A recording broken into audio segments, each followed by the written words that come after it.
నిన్న ఐపీఎల్లో 6వ మ్యాచ్ ఆర్ఆర్ మరియు కేకేఆర్ మధ్యన జరిగింది. ఇది ఒక చక్కటి మ్యాచ్ అని చెప్పొచ్చు. ఈ మ్యాచ్ లో కేకేఆర్ ఒక కంఫర్టబుల్ విక్టరీని సాధించింది. దాదాపు 8 వికెట్ల తేడాతో రాజస్థాన్ పై ఒక ఘన విజయాన్ని సాధించింది. ఈ మ్యాచ్ మొత్తంలో కేకేఆర్ ఫుల్ డామినెన్స్ చూపించిందని చెప్పొచ్చు. ఇక ఈ మ్యాచ్ హైలైట్స్ విషయానికి వస్తే క్వింటన్ డీకాక్ ఒక సూపర్ ఇన్నింగ్స్ ఆడాడు. కేవలం 61 బంతుల్లో 97 పరుగులు సాధించి కేకేఆర్ గెలవడంలో ఒక ముఖ్య పాత్రని పోషించాడు. వారితో పాటు మోయిన్ అలీ అండ్ వరుణ్ చక్రవర్తి తలా 2 వికెట్లు తీశాడు. అది కూడా ఎకానమీ 6 ఎకానమీ కంటే ఎక్కువ లేకుండా. మొట్టమొదటిగా టాస్ విషయానికి వస్తే కేకేఆర్ టాస్ గెలిచి ముందుగా బౌలింగ్ ఎంచుకుంది. ఫస్ట్ ఇన్నింగ్స్ లో ఆర్ఆర్ ఓపెనర్స్ అయిన జైస్వాల్ అండ్ శాంసన్ బరిలోకి దిగారు. వీళ్ళిద్దరి మధ్యన ఒక చిన్న పార్ట్నర్షిప్ లభించింది. కేవలం 23 బంతుల్లో 33 పరుగులు చేశారు. ఇలా మంచిగా ఆడుతున్న సమయంలోనే Samson wicket Vaibhav Arora 4th over లో 5th బాల్ కి పెవిలియన్ కి పంపాడు.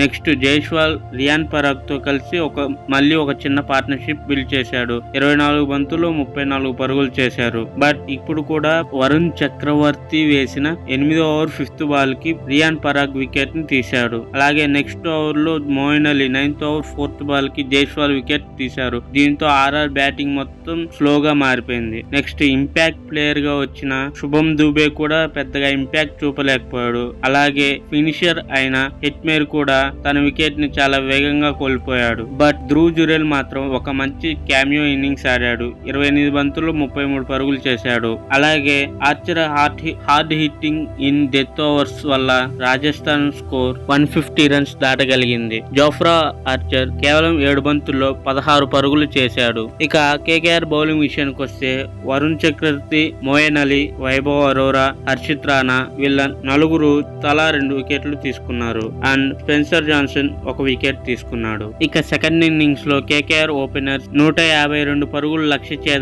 ఛేదించడానికి బరిలోకి దిగారు. మొదటిగా ఓపెనర్స్ అయిన డీకాక్ అండ్ మోయిన్ అలీ మధ్య ఒక చిన్న పార్ట్నర్షిప్ వచ్చింది. ఇది చాలా స్లోగా వచ్చింది. కేవలం 6 ఓవర్లలో 41 పరుగులు మాత్రమే సాధించారు. బట్ ఇక్కడ చెప్పుకోవాల్సిన విషయం ఏంటంటే ఒక వికెట్ కూడా కోల్పోలేదు. నెక్స్ట్ పవర్ ప్లే అయిపోయినంటే మోయిన్ అలీ అన్ఎక్స్పెక్టెడ్ గా రన్అట్ అయ్యాడు రియాన్ పరాగ్ బౌలింగ్ లో. మోయిన్ అలీ అవుట్ అయిన తర్వాత రహానే కూడా చాలా త్వరగా అవుట్ అయిపోయాడు. అసరంగా వేసిన 11th ఓవర్ ఫస్ట్ బాల్ కి ఒక క్యాచ్ రూపంలో పెవిలియన్ కి వెనుతిరిగాడు రహానే. బట్ నెక్స్ట్ వచ్చిన impact player Raghuvanshi and de Kock మధ్య ఒక పెద్ద పార్ట్నర్షిప్ వచ్చింది. ఇది చాలా కంఫర్టబుల్ గా చాలా క్లీన్ గా వచ్చింది ఈ పార్ట్నర్షిప్. 44 బంతుల్లో 83 పరుగులు చేశారు వీళ్ళిద్దరు కలిసి. ఇక డీకాక్ 61 బంతుల్లో 97 పరుగులు చేశాడు. అలాగే రఘువంశీ 17 బంతుల్లో 22 పరుగులు చేశారు. వీళ్ళిద్దరి వల్ల ఈ మ్యాచ్ కేకేఆర్ సునాయాసంగా ఆర్ఆర్ పై 8 వికెట్ల తేడాతో గెలిచింది. ఇక ఈ మ్యాచ్ లో అద్భుతమైన బ్యాటింగ్ ప్రదర్శనను కనపరిచిన డీకాక్ కి